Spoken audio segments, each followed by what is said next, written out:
So for the life of me, can't imagine why anybody wouldn't vote for independence, and why all of our all of our leaders, when they read the value of freedom document, talking about how much stronger and how much better off all Albertans are going to be economically once we leave Canada, how it's not a violation of their fiduciary obligations to every citizen in this province by not pursuing this path.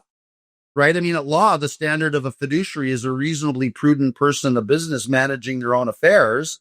And, if somebody were to tell, a fiduciary, hey, there's a simple legal mechanism to make sure that you don't have to pay, you can cut your tax bill in half. If that fiduciary didn't do that, they'd be guilty of a violation of their fiduciary obligation.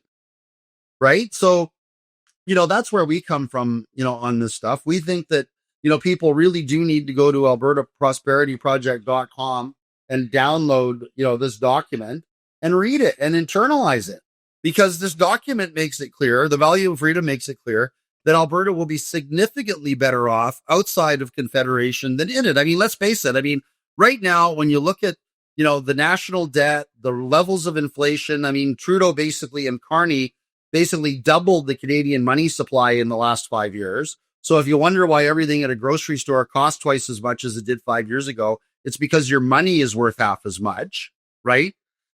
Canada is a rotting corpse, and Albertans are tired of being chained to it. We need to cut those chains, and we can't continue to support, this country that hates us, doesn't understand our culture, doesn't respect us, thinks our industries are filthy and dirty, and that there's no business case, for our existence.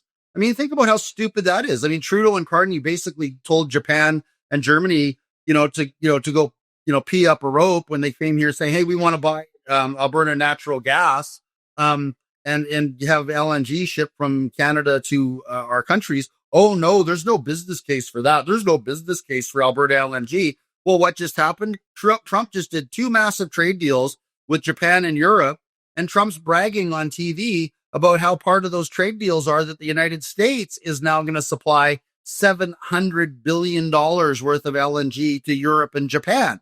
So in effect, Carney and Trudeau cost Alberta $700 billion in LNG sales by telling those people that there's no business case for Alberta LNG. These are the idiots that are governing us, and we need to get out from underneath it, pure and simple.